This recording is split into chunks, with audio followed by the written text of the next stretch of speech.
So hello guys, what is up. I hope you are well and doing great. तो आज की इस video में हम पढ़ने वाले हैं ग्लाइकोलाइसिस। ग्लाइकोलाइसिस एक ऐसी प्रोसेस है जहां ग्लूकोज मॉलिक्यूल कन्वर्ट हो जाता है दो पायरुवेट मॉलिक्यूल्स में। ठीक है, तो ये सेल के अंदर ही होती है।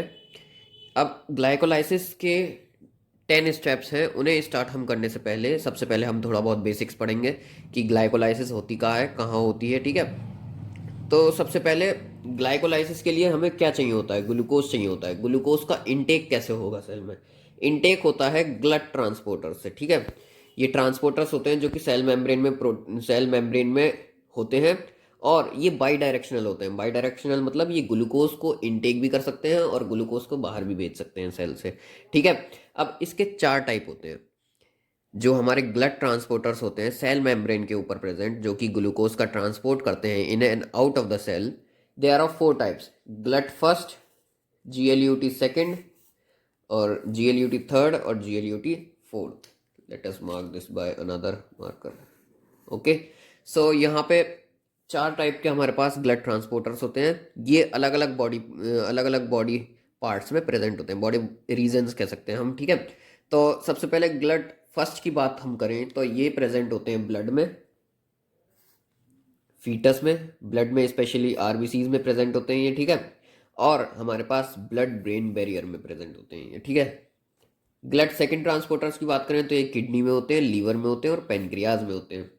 ब्लड थर्ड की बात अगर हम करें तो ये हमारे पास प्लेसेंटा में होते हैं, न्यूरॉन्स में होते हैं और किडनी में होते हैं। ओके, अब मैंने यहाँ पे ग्लट 4 को एक अलग मार्कर से मार्क कर रखा है। ऐसा क्यों है? क्योंकि ये एक स्पेशल टाइप का ग्लट ट्रांसपोर्टर है जहाँ इंसुलिन डिपेंडेंट वर्क होता है। ठीक है, इंसुलिन हार्मोन है एक जो कि कंट्रोल करता है ग्लूकोज का लेवल इन द बॉडी। तो ये इंसुलिन डिपेंडेंट होते हैं। जैसे यहाँ पे मसल्स में जितने भी होंगे हमारे पास ब्लड ट्रांसपोर्टर्स, ये इंसुलिन के एक्शन पे डिपेंड करेंगे। ठीक है, और जैसे फैट और एडिपोस हो गए, ठीक है, ये सब हमारे पास जो है इंसुलिन डिपेंडेंट ट्रांसपोर्टर्स होते हैं। इंसुलिन इंडिपेंडेंट ट्रांसपोर्टर्स हमारे पास कौन कौन से होते हैं? Glut first, glut second and glut third. ठीक है, तो ये हमने पढ़ा कुछ बेसिक हमारे पास ग्लाइकोलाइसिस का थोड़ा बहुत, कि कैसे ग्लूकोज एक सेल के अंदर आता है और फिर बाई डायरेक्शनल ब्लड ट्रांसपोर्टर्स के जरिए वो अंदर आता है और फिर ग्लाइकोलाइसिस की प्रोसेस शुरू हो जाती है। ठीक है, तो अब हम आते हैं ग्लाइकोलाइसिस की प्रोसेस पे। So now we talk about step by step glycolysis. तो सबसे पहला स्टेप होता है ग्लूकोज का फॉस्फोराइलेशन, यानी कि एक ग्लूकोज मॉलिक्यूल में फॉस्फोरस का जुड़ना, फॉस्फेट मॉलिक्यूल का जुड़ना। ठीक है, फॉस्फेट मॉलिक्यूल हमारे पास क्या होता है? PO4 2 क्या होता है? PO4 2। ठीक है, तो इसका जुड़ना हमारे पास फॉस्फोराइलेशन ऑफ ग्लूकोज सबसे पहला स्टेप है ये। अब ये होता कैसे है? सबसे पहले हम इसमें ग्लूकोज की बात कर लेते हैं कि ग्लूकोज का साइक्लिक स्ट्रक्चर कैसा होता है। ठीक है, तो जैसा कि आप देख सकते हैं कि ये कार्बन फर्स्ट है, ये सेकंड है, ये थर्ड है, ये फोर्थ है, ये फिफ्थ है और ये सिक्स्थ है। तो ये हमारे पास कौन सी रिंग है? पायरेनोस रिंग है। ग्लूकोज का पायरेनोस स्ट्रक्चर होता है, यानी कि ये इसमें 5 कार्बन एटम होंगे और एक ऑक्सीजन एटम होगा। ठीक है, पायरेनोस रिंग। अब ग्लूकोज का साइक्लिक स्ट्रक्चर हमने देख लिया है। अब इसके बाद अगर हम बात करें कि ये एक इरिवर्सिबल प्रोसेस है। इरिवर्सिबल प्रोसेस मतलब बैक ये नहीं हो सकती। ठीक है, रिवर्सिबल नहीं है। अब ये इरिवर्सिबल क्यों है? क्योंकि ये सबसे पहला स्टेप है ग्लाइकोलाइसिस का। इसका मतलब, और हम एक बात और देखते हैं कि ब्लड ट्रांसपोर्टर्स जो होते हैं, ब्लड ट्रांसपोर्टर ये बाई डायरेक्शनल होते हैं। ग्लूकोज को अंदर भी ले सकते हैं, बाहर भी ले सकते हैं। तो to prevent the backing of glucose molecule, ये हमारे पास सबसे पहला स्टेप जो होता है फॉस्फोराइलेशन ऑफ ग्लूकोज, ये हमारे पास क्या होता है? इरिवर्सिबल रिएक्शन होती है। ठीक है, अब ये कैसे होती है और कौन से एंजाइम की प्रेजेंस में होती है? तो सबसे पहले हम एंजाइम की बात करें तो यहाँ पे एंजाइम आ जाता है हेक्सोकाइनेस। हेक्सोकाइनेस, जहां पे भी वर्ड आ जाता है काइनेस, काइनेस का मतलब होता है कि कहीं ना कहीं फॉस्फोरस जो फॉस्फेट मॉलिक्यूल है उसका लेन देन हो रहा है। क्या बताया? हेक्सोकाइनेस। काइनेस यहाँ पे वर्ड आ रहा है, काइनेस एंजाइम का वर्ड है काइनेस। काइनेस एक ऐसे एंजाइम होते हैं जो फॉस्फेट मॉलिक्यूल का इधर से उधर ट्रांसफर करते हैं। ठीक है, तो Kinases are the enzymes that catalyze the transfer of terminal phosphoryl group from ATP to an acceptor nucleophile. ATP क्या होता है यहाँ पे? ATP होता है एडिनोसाइन ट्राइफॉस्फेट। एडिनोसाइन ट्राइफॉस्फेट, इसमें एडिनोसाइन क्या होता है हमारे पास? एडिनोसाइन होता है एडिनिन, प्लस इसमें एक राइबोज शुगर होती है। राइबोज शुगर कौन सी शुगर होती है? 5 कार्बन वाली शुगर होती है, पेंटोज शुगर होती है। ठीक है, अब यहाँ पे जुड़े हुए होते हैं 3 फॉस्फोरस ग्रुप। ठीक है, तो ये हमारे पास क्या होता है? एक एटीपी मॉलिक्यूल होता है। अब होता क्या है यहाँ पे कि इसका पूरा फॉर्मूला अगर हम खोल के देखें तो ये होता है हमारे पास PO4 2-। ठीक है, तो ये जो है एटीपी यहाँ पे आता है,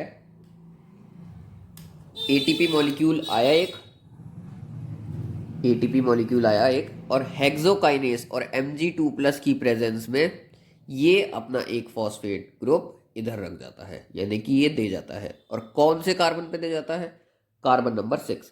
ठीक है, 1 2 3 4 5 6, तो ये 6, ये हो गया हमारे पास फॉस्फोराइलेशन ऑफ ग्लूकोज। तो यहाँ पे एटीपी से एडीपी बना, यानी कि एडिनोसाइन डाइफॉस्फेट। यहाँ से एक फॉस्फेट कट के इधर इसके पास चला गया। ठीक है, ये आ गया यहाँ पे, यहाँ से OH ग्रुप हट गया और ये आ गया यहाँ पे। ठीक है, तो यहाँ पे हमारे पास क्या क्या आउटकम आया?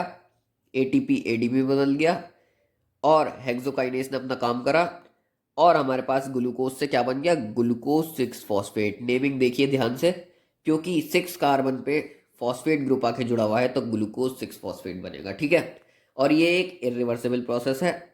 अब दूसरी बात अगर हम बात करें तो हेक्सोकाइनेस जो एंजाइम है ये ज़्यादातर सारे सेल्स में प्रेजेंट होता है बॉडी के, लेकिन जो लीवर हिपेटोसाइट्स होते हैं, लिवर सेल्स जो होते हैं, उनमें हेक्सोकाइनेस की जगह हमारे पास ग्लूकोकाइनेस होता है। ठीक है, ये स्पेशली लीवर्स में प्रेजेंट होता है ये वाला एंजाइम, जो कि ये स्टेप करता है। ठीक है, हेक्सोकाइनेस को अगर हम टेक्निकली लिखें तो हेक्सोकाइनेस फर्स्ट सेकंड भी लिख सकते हैं, और ग्लूकोकाइनेस को अगर हम लिखें तो हम इसे ये भी लिख सकते हैं, क्या लिख सकते हैं? हेक्सोकाइनेस 4। ठीक है, तो हम इसे ये भी लिख सकते हैं। अब हम आगे बढ़े, काइनेसिस हमने पढ़ लिया कौन से एंजाइम होते हैं, ऐसे एंजाइम जो कि फॉस्फेट का लेन देन करें, फॉस्फोरिल ग्रुप जो होता है हमारे पास। ठीक है, और इसमें Mg का क्या रोल है? Mg आयंस क्या करते हैं? True substrate of the enzyme is not ATP4-। इसमें ट्रू सबस्ट्रेट जो है ATP4- नहीं है, ये नहीं है, इसके साथ हमें ये भी चाहिए होता है। ठीक है, Mg ATP2- भी चाहिए होता है, क्योंकि ये दोनों मिलके क्या बना लेते हैं? ++2 -4, ये बना लिया हमारे पास -2। ठीक है, Mg ATP-2, फिर ये अटैक करता है। अब दूसरे एंजाइम्स की तरह हेक्सोकाइनेस एक सॉल्युबल एंजाइम है और साइटोप्लाज्म में प्रेजेंट होता है, साइटोसोलिक प्रोटीन है ये। ठीक है, अब ये हमारा पहला स्टेप हमारे पास क्या हो गया? ग्लूकोज का पहला स्टेप, फॉस्फोराइलेशन ऑफ ग्लूकोज, हमने पढ़ ली। We talk about second step of glycolysis, it is conversion of glucose from glucose 6 phosphate to fructose 6 phosphate. एक बहुत ही अलग स्टेप है ये। इसमें यहाँ पे सिंपल सा ग्लूकोज 6 फॉस्फेट जो हमारे पास पहले स्टेप में आउटकम आया था, यानी कि ग्लूकोज और 6th कार्बन पे फॉस्फेट ग्रुप, इसको हम चेंज कर देते हैं फ्रक्टोज 6 फॉस्फेट। अब आपको पता होगा ग्लूकोज और फ्रक्टोज एक दूसरे के आइसोमर हैं। ठीक है, आइसोमर कैसे हैं? क्योंकि इनका केमिकल फॉर्मूला सेम है, बस स्ट्रक्चर चेंज है। ठीक है, फॉर एग्जाम्पल ग्लूकोज की अगर हम बात करें तो ये हमारे पास होती है पायरेनोस रिंग में, पायरेनोस रिंग। ठीक है, पायरेनोस रिंग क्या होती है? जिसमें 5 कार्बन प्रेजेंट हो और 1 ऑक्सीजन हो। ठीक है, यानी कि उसकी जो हमारे पास टोटल कॉर्नर्स हो वो 6 हो। ठीक है, 6 कॉर्नर रिंग होती है ये। ठीक है, फ्रक्टोज की अगर हम बात करें तो फ्रक्टोज में क्या होता है हमारे पास? ये एक 5 कॉर्नर रिंग होती है, जिसे हम कहते हैं फुरान। ठीक है, क्या कहते हैं? फुरान। और इसे हम क्या कहते हैं? पायरेनोज। ठीक है, और ये आ गया Mg हमारे पास। फॉस्फोहेक्सोज आइसोमरेज आ गया हमारे पास, फॉस्फोहेक्सोज आइसोमरेज। अब एंजाइम का भी ध्यान रखना पड़ेगा, क्योंकि फॉस्फोहेक्सोज, देखो ध्यान से देखो, फॉस्फो ये रहा, और हेक्सोस यानी कि 6 कार्बन। ठीक है, तो एंजाइम ऐसे याद कर सकते हो आप, फॉस्फोहेक्सोज आइसोमरेज। आइसोमरेज यानी कि आइसोमराइजेशन हो रहा है। ठीक है, आइसोमराइजेशन किस में हो रहा है? ग्लूकोज चेंज हो रहा है फ्रक्टोज में, ठीक है। एक कार्बन जो फर्स्ट कार्बन है वो रिंग से बाहर आ जाता है ऊपर की साइड, ठीक है, यहाँ पे तो फर्स्ट, सेकंड, थर्ड, फोर्थ, 5, 6। ये एक बहुत ज़रूरी इंपॉर्टेंट स्टेप है। क्यों? क्योंकि यहाँ पे अगर ये होगा तो इसके बाद आगे के दो स्टेप हमारे पास हो जाएंगे ग्लाइकोलाइसिस के, ठीक है। प्रिपरेटरी जो स्टेप्स होते हैं वो हो जाएंगे, ठीक है। क्योंकि अब आगे वाले स्टेप में आप देखेंगे कि ये ओ एच हट के यहाँ पे एक और फॉस्फेट ग्रुप जुड़ने वाला है, ठीक है। और यहाँ पे Mg2+ आयंस की ज़रूरत होती है एज यूजुअल, ठीक है। तो ये हमारे पास स्ट्रक्चर हो गया ग्लूकोज 6 फॉस्फेट से फ्रक्टोज 6 फॉस्फेट। ये एक रिवर्सिबल रिएक्शन है। कौन सी रिएक्शन है? रिवर्सिबल रिएक्शन है, ठीक है। चेंज भी हो सकती है, ठीक है। अब उसके बाद अगर हम बात करें आगे की, ठीक है, तो नेक्स्ट स्टेप आ जाता है हमारे पास phosphorylation of fructose 6 phosphate to fructose 1,6 bis phosphate, ठीक है। तो फिर से इसका फॉस्फोराइलेशन होगा। Layer we have the third step of glycolysis reaction, okay. Fructose 6 phosphate, it is fructose 6 phosphate हमने जो हमारे पास आउटकम आया था सेकेंड स्टेप का ग्लाइकोलाइसिस के, ठीक है, उसकी अगर हम बात करें तो यहाँ पे फ्रक्टोज 6 फॉस्फेट आ गया हमारे पास। अब ये किस में चेंज होगा? अब इसमें एक और फॉस्फेट ग्रुप आके जुड़ेगा। इसमें एक बहुत ही हाईली रेगुलेटेड और कॉम्प्लेक्स एंजाइम जुड़ने वाला है जिसका नाम है फॉस्फोफ्रक्टोकाइनेज फर्स्ट, ठीक है। ये आपको याद रखना पड़ेगा। फॉस्फो यानी कि फॉस्फोरस जुड़ने वाला है, फ्रक्टो किस में जुड़ेगा? फ्रक्टोज में जुड़ेगा, काइनेस जो कि मैंने आपको सबसे पहले स्टेप में बताया था कि काइनेस होते हैं हमारे पास फॉस्फोरस का लेन देन, फॉस्फोरिल ग्रुप का लेन देन करने वाले एंजाइम्स, ठीक है। तो ये वही वाला एंजाइम है, उसी की कैटेगरी का एंजाइम है। Mg2+ आयंस आएंगे। अब फॉस्फेट ग्रुप जुड़ेगा तो, लेकिन कहाँ से जुड़ेगा? वो जुड़ेगा एटीपी से। एटीपी आएगा, बलिदान देके जाएगा, यानी कि फॉस्फेट ग्रुप देके जाएगा। तो एटीपी एडिनोसाइन ट्राइफॉस्फेट से एडिनोसाइन डाइफॉस्फेट रह जाएगा और एक फॉस्फेट ग्रुप हमारे पास OH को हटा के यहाँ पे जुड़ जाएगा। तो अब हमारे पास क्या कंडीशन आती है? अब हमारे पास कंडीशन आती है कि यहाँ पे फर्स्ट कार्बन पे भी एक फॉस्फेट ग्रुप जुड़ा हुआ है और सिक्स्थ कार्बन पे भी एक फॉस्फेट ग्रुप जुड़ा हुआ है। Boom, the new name is fructose 1,6 bis phosphate, ठीक है। तो यहाँ पे फर्स्ट नेम क्या हो गया हमारे पास? फ्रक्टोज 1,6 बिस फॉस्फेट, ठीक है। बिस क्यों आया यहाँ पे, बाई क्यों नहीं आया? क्योंकि अगर बाई आता, बाई तब आता है जब एडजेसेंट कार्बन एटम्स पे यहाँ पे अगर फॉस्फोरल ग्रुप जुड़ता है, ठीक है। लेकिन यहाँ पे फर्स्ट और सिक्स्थ कार्बन पे है, इसलिए बिस फॉस्फेट आया, ठीक है। Fructose 1,6 bis phosphate. और ये एक इरिवर्सिबल रिएक्शन है, ठीक है। इरिवर्सिबल रिएक्शन है यानी कि इसके बाद बैकवर्ड कुछ नहीं हो सकता। अगर फ्रक्टोज 6 फॉस्फेट से फ्रक्टोज 1,6 बिस फॉस्फेट बन गया तो बस, अब इससे पीछे हम नहीं जा सकते। अब रिएक्शन फॉरवर्ड डायरेक्शन में होने लगेगी, ठीक है। इरिवर्सिबल रिएक्शन है और कमिटेड स्टेप है, first committed step in glycolytic pathway. Glycolytic pathway में सबसे पहला कमिटेड स्टेप है कि हमारे पास क्या, फ्रक्टोज 6 फॉस्फेट से फ्रक्टोज 1,6 बिस फॉस्फेट बनना, ठीक है। और अब जब ये वाला स्टेप हो जाता है, यहां तक तो पाथवे चेंज हो सकते हैं, ठीक है। ये दूसरे पाथवे में जा सकता है, ठीक है। लेकिन अब इसके बाद अगर फ्रक्टोज 1,6 बिस फॉस्फेट बन गया है ये, तो इसके बाद हम इसका पाथवे चेंज नहीं कर सकते, फिर इसे ग्लाइकोलाइसिस करनी ही पड़ेगी, ठीक है।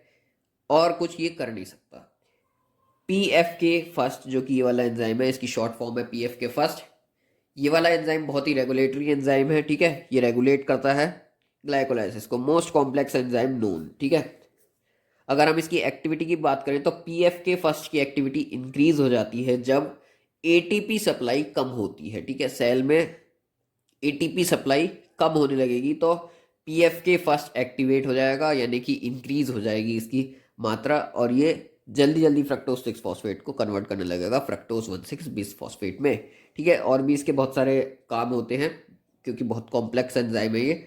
और या फिर ATP जनरेशन कम हो रहा है तब होगा, या फिर हमारे पास ATP के जो हमारे पास ब्रेक डाउन प्रोडक्ट्स होते हैं, जैसे यहाँ पे ADP, AMP यानी कि एडिनोसाइन डाइफॉस्फेट, एडिनोसाइन ट्राइफॉस्फेट, ये अगर सेल के अंदर ज़्यादा मात्रा में होंगे तो अभी ये अपना वर्क एक्टिवेट कर देगा, इंक्रीज हो जाएगा, ठीक है। और अगर ATP एक्सेस में हो तो PFK की जो हमारे पास वर्किंग होती है वो इनहिबिट कर दी जाती है, ठीक है, जब ऑक्सीजन के पास एम्पल यानी कि पर्याप्त मात्रा में हमारे पास एटीपी प्रेजेंट होती है, ठीक है।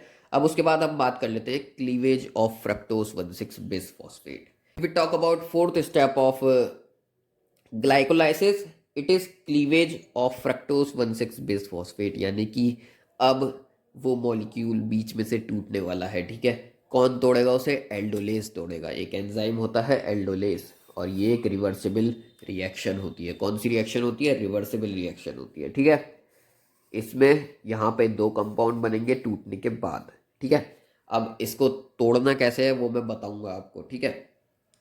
So here is fructose 1,6 bis phosphate.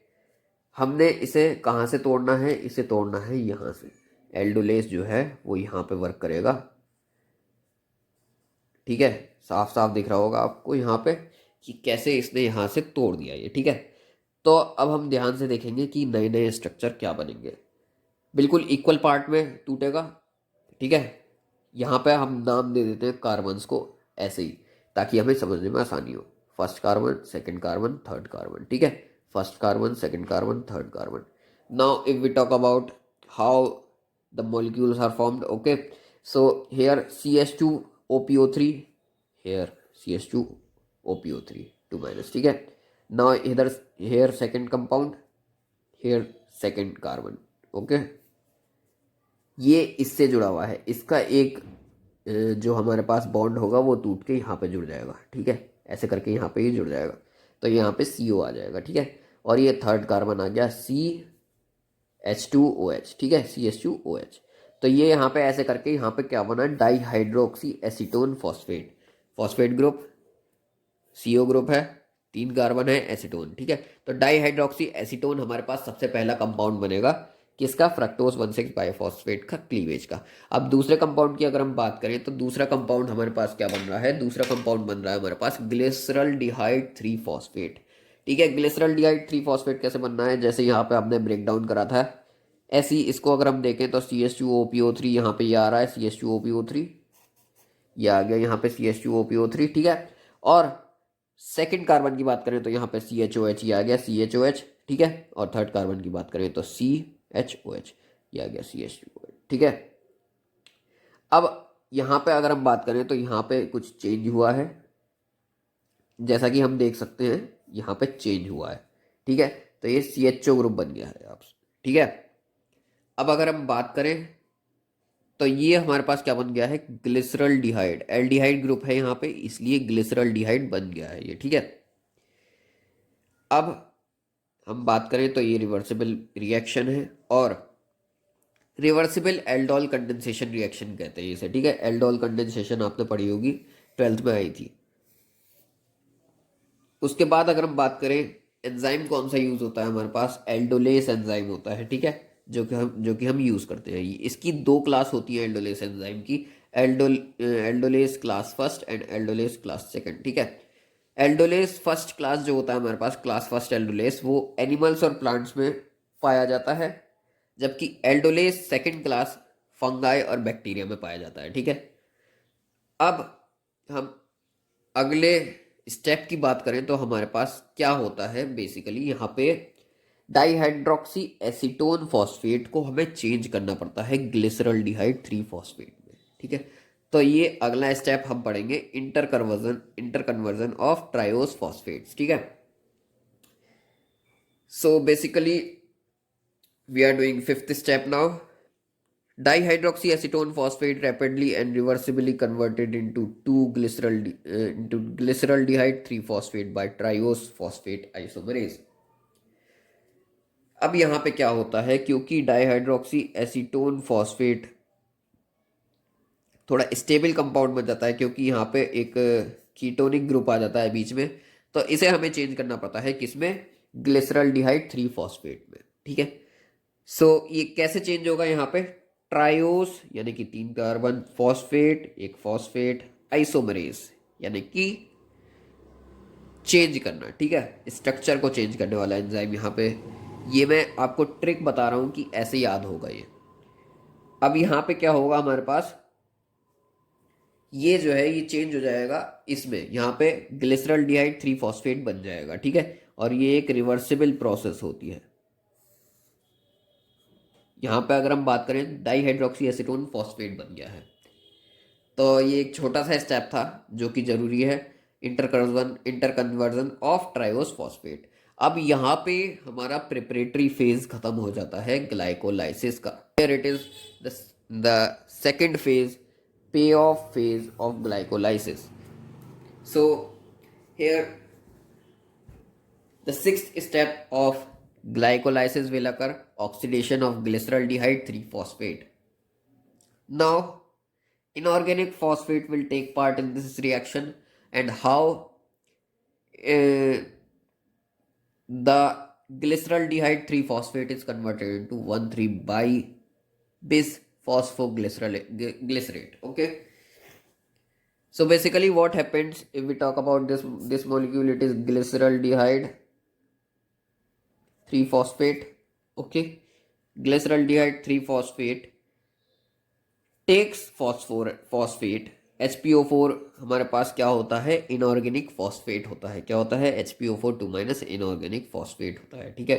तो इसका यहाँ पे ये वाला पार्ट HPO4 का PO4 2 माइनस, ये यहाँ से हटके कहाँ लग जाता है, ये यहाँ से हटके लग जाता है इधर, ठीक है। और ये कैसे होता है, यहाँ पे एक H का एलिमिनेशन हो जाएगा और एक O ऐसे ही रहेगा यहीं पे, और ये O आके इसका एक बॉन्ड इधर जुड़ेगा, ठीक है। ये होता है हमारे पास इनऑर्गेनिक फॉस्फेट का एडिशन इन ग्लिसरॉल्डिहाइड 3 फॉस्फेट, और it is a reversible process. And how it is done, अब यहाँ पे आप देख रहे हैं कि यहाँ पे एक H तो ये बचा और एक H ये वाला यहाँ पे H प्लस बचा, तो टोटल मिला के 2 H बचे।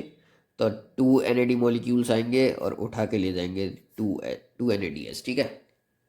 लेकिन यहाँ पे अगर हम पीछे वाले स्टेप की बात करें तो हमारे पास पीछे वाले स्टेप में डाईहाइड्रोक्सी एसीटोन फॉस्फेट कन्वर्ट कर दिया गया था ग्लिसरॉल्डिहाइड 3 फॉस्फेट में। तो वो फिर 2 मॉलिक्यूल हो जाएंगे, क्योंकि एक तो पहले से ही ग्लिसरॉल्डिहाइड 3 फॉस्फेट था और एक और हमारे पास ग्लिसरॉल्डिहाइड 3 फॉस्फेट कन्वर्ट होकर आ गया। तो यहाँ से अब शुरू हो जाएगा 2 मॉलिक्यूल का काम, ठीक है। तो ये यहाँ पे 2 मॉलिक्यूल्स थे, यहाँ पे 2 ये जुड़े होंगे यहाँ पे, इसलिए 2 NAD आए और उन्होंने जो H प्लस लिबरेट हुए थे 2 वो ले लिए, ठीक है। यहाँ पे एंजाइम की अगर हम बात करें तो हमारे पास ग्लिसरॉल्डिहाइड 3 फॉस्फेट डाईहाइड्रोजिनेस होगा यूज। डीहाइड्रोजिनेस, डी यानी कि बाहर निकालना, हाइड्रोजन का बाहर निकलना, और इनेस, इनेस होता है एंजाइम, ठीक है। So it is glyceraldehyde 3 phosphate dehydrogenase enzyme, dehydrogenase, sorry. So what is the final product formed here? The final product is 1,3-bis phosphoglycerate. Okay. So how it is formed? The inorganic phosphate is joined to the CHO group and it is like this. Okay.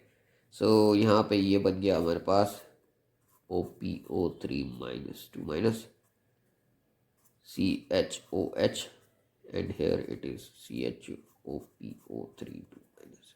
So here we got 1,3-bis phosphoglycerate. Seventh step of glycolysis. Here the phosphoryl transfer takes place from 1,6-bis phosphoglycerate to ADP. Okay.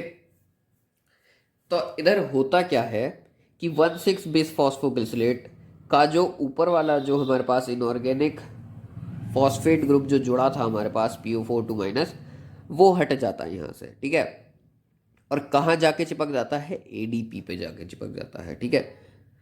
तो यहाँ पे 2 molecules use हो रहे थे, यहाँ पे भी ADP2 use हो गए, ठीक है। ADP का स्ट्रक्चर हमने पढ़ा था एडेनाइन राइबोज, और ये ऑक्सीजन से जुड़े हुए होते हैं फॉस्फेट ग्रुप, ठीक है। सो बेसिकली ये यहाँ से छुट के यहाँ पे लग जाएगा P enzyme, which enzyme we will be using is phosphoglycerate kinase.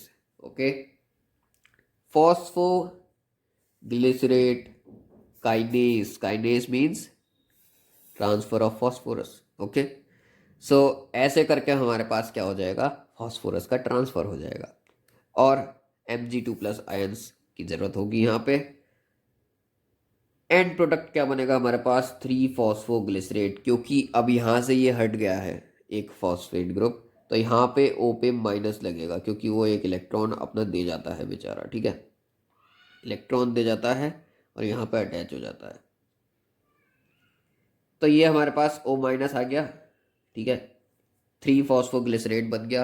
And then if we talk about ATP formation, ATP ये बन जाती है, ribose sugar, adenine, oxygen, phosphorus phosphorus, और ये एक इनऑर्गेनिक फॉस्फोरस का जो जुड़ा हमारे पास, ठीक है। It is a reversible reaction. Talk about eighth step of glycolysis, it is conversion of 3 phosphoglycerate to 2 phosphoglycerate. Now phosphate group जो प्रेजेंट होता है वो थर्ड कार्बन से सेकंड कार्बन में आ जाता है, ठीक है। How it will take place, phosphoglycerate mutase enzyme will work in this case in the presence of Mg2+ ions, and it is a reversible process. Okay, so here phosphoglycerate butase, how does it work? Phosphate group, okay, it removes up here and here it moves here, and the H which is liberated is turns into just like exchange their position. Okay, so यहाँ पे PO3 2- आ गया, ये यहाँ पे exchange कर लेंगे process को, ठीक है। तो ये हमारे पास क्या बन गया, हेयर ये हमारे पास COO- आ गया, CHO, PO3 2- आ गया, और ये क्या बना हमारे पास, 2 फॉस्फोग्लिसरेट। सिंपल, 3 फॉस्फोग्लिसरेट से 2 phosphoglycerate, it is the easiest step to learn.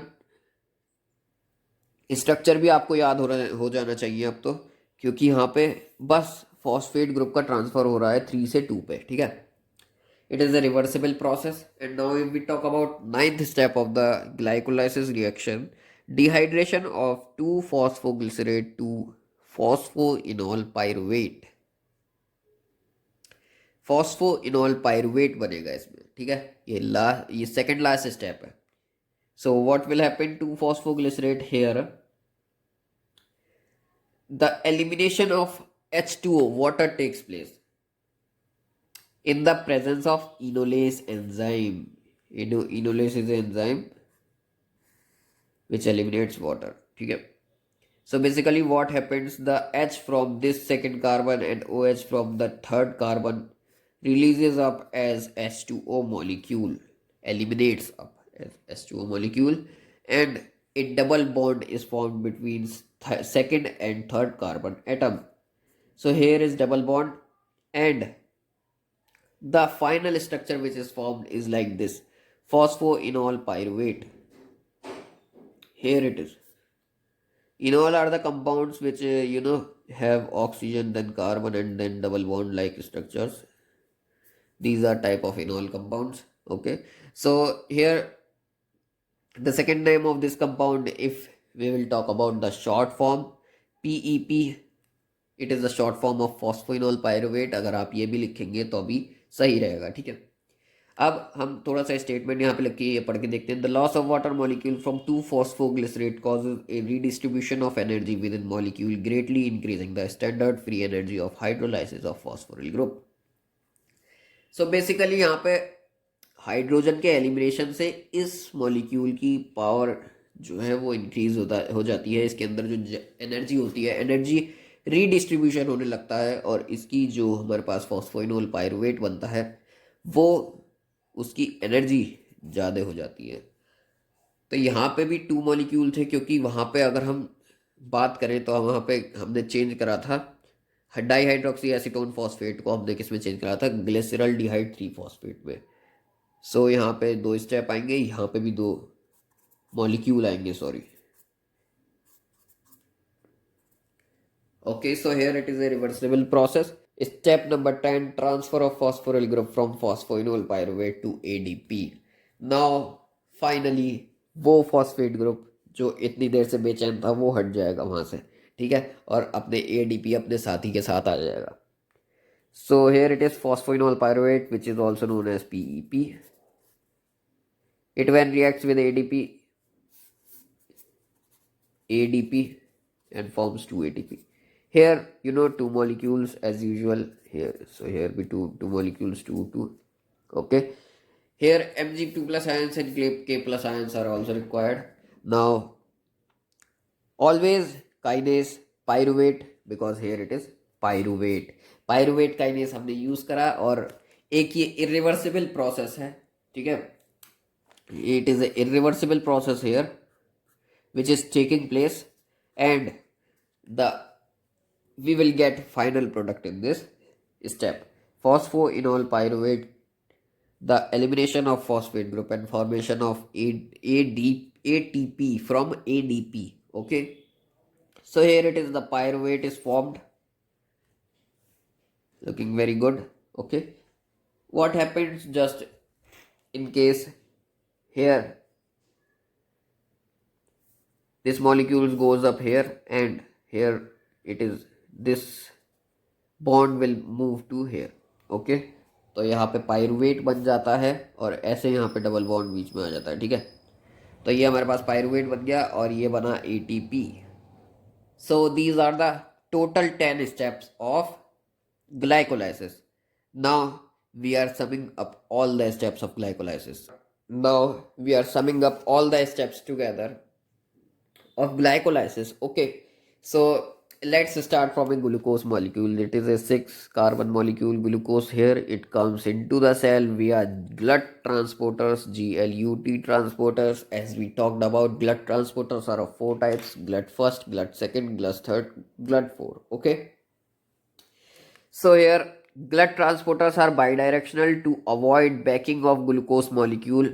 The first step which takes place, and which is very important step in the glycolysis, is the conversion of glucose into glucose 6-phosphate, which is an irreversible process. And how does it take place, which enzyme is involved in that step, is known as hexokinase.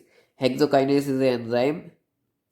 Here kinase means that enzyme, that class of enzyme which works with the transfer of phosphate group here and there. Okay, so yeah, it is present in muscle and other tissues to prevent glucose from get to outside. Again, this step is necessary. Okay, now if we talk about hepatocytes or liver cells, glucokinase is present. If we talk about technically, glucokinase can also be referred as hexokinase fourth. Okay, yeah, so here a phosphate group is joined in the 6th carbon of that glucose molecule, and the new glucose molecule which is formed is known as glucose 6-phosphate. The name tells itself that the phosphate group joined the 6th carbon atom. Okay, so now the second step here we will talk about. The second step is the conversion of glucose 6-phosphate into fructose 6-phosphate. It is a reversible process, and it will take place in the presence of phosphohexose isomerase. Phosphohexose isomerase, the name of enzyme, is similar to the reaction taking place, as phospho means phosphate group, hexose means 6 carbon atom, and isomerase यानी कि change in structure. Okay, so here glucose is turned into fructose 6-phosphate. मैं structure नहीं बना रहा हूँ, structure मैंने पहले ही बता दिया आपको कैसे था. ठीक है, तो फ्रक्टोज 6-phosphate बन जाता है यहाँ पे किससे, PO4 3- यहाँ पे जुड़ा रहता है, फ्रक्टोज 6-phosphate बन जाता है. अब इसके बाद जो स्टेप होगा वो एक इरिवर्सिबल स्टेप होगा. यहाँ पे क्या होगा, हमारे पास फॉस्फोफ्रक्टोकाइनेस वर्क करेगा. फॉस्फोफ्रक्टोकाइनेस first, PFK first is the enzyme which is working in this reaction step. Okay, so here a 1 ATP molecule comes and gives out 1 phosphate group, and in presence of phosphofructokinase first, the phosphate group is joined to the first carbon of that fructose 6-phosphate. Now there are 2 phosphate molecules joined together in first and 6th carbon of that glucose molecule. Okay, sorry, fructose molecule. So the final product in this irreversible reaction is fructose 1,6 bisphosphate. Here bisphosphate means two phosphate molecules are joined at first and last position of that fructose 6 phosphate. Okay, so yeah, now the fourth step is involved, which is the cleavage of fructose 1,6 bisphosphate into two 3 carbon molecules. What are those molecules? Dihydroxyacetone phosphate and glyceraldehyde 3 phosphate, GA3P. Okay, so yeah, the enzyme involved in this reaction is aldolase and it is a reversible reaction. Okay, it's kind of reversible reaction. Okay, so here it is a reversible reaction for this step. Dihydroxyacetone phosphate is uh, formed from the cleavage of fructose 1,6 bisphosphate. We will talk about this. uh, we have talked about this. Okay, so here dihydroxyacetone phosphate cannot be directly used to uh, generate it cannot be directly used, so it has to be converted into glyceraldehyde 3 phosphate, GA3P. Okay, so the enzyme which is used in conversion of dihydroxyacetone phosphate to glyceraldehyde 3 phosphate, GA3P, is triose phosphate isomerase enzyme. Triose phosphate, triose, if we talk about triose, three carbon atom, phosphate, here phosphate group, isomerase means changing the structure. तो यहाँ पे क्या होता है, हमारे पास dihydroxy acetone phosphate हम directly use नहीं कर सकते, इसलिए ये चेंज हो जाता है किसमें, ग्लिसरॉल्डिहाइड 3 फॉस्फेट में, ट्रायोस फॉस्फेट आइसोमरेज एंजाइम की प्रेजेंस में. ओके, सो यहाँ पे अब क्या होता है, क्योंकि ये भी इसमें चेंज हो गया तो यहाँ पे दो मॉलिक्यूल्स आ जाते हैं. Okay, now if we talk about glyceraldehyde 3 phosphate, GA3P, it is then again forwarded to the another step of the reaction, that is a reversible process in which glyceraldehyde 3 phosphate dehydrogenase works as an enzyme and phosphate group joins the reaction and forms 1,6 bisphosphoglycerate, two molecules of 1,6 bisphosphoglycerate. Okay, 1,3 bisphosphoglycerate.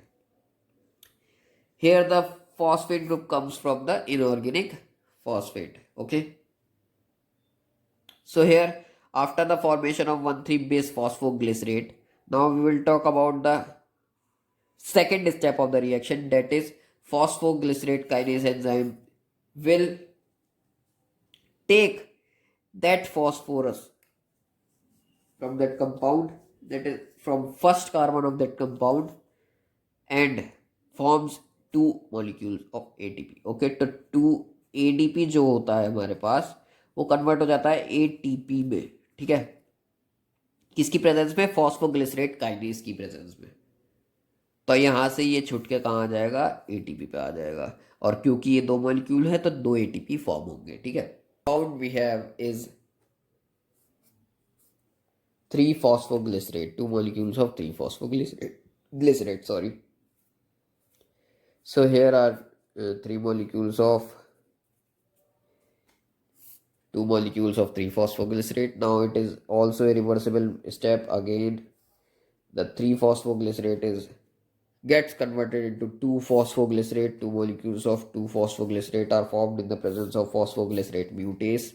Okay, so here the phosphate groups join the second carbon atom, and then the structure again changes with the help of enolase enzyme. It is a reversible process. Enolase enzyme, what happens, enolase enzyme just puts a O group and forms a compound, phosphoenol pyruvate, PEP. Two molecules of PEP are formed in the presence of enolase. Okay, so now if we talk about next irreversible step of formation of pyruvate from phosphoenol pyruvate. Okay, so the enzyme involved is pyruvate kinase. Again, kinase will take out phosphate from that phosphoenol pyruvate. Okay, so what happens, to ADP comes up and takes a phosphate that is released from that phosphoenol pyruvate. Okay, and two ATPs are formed.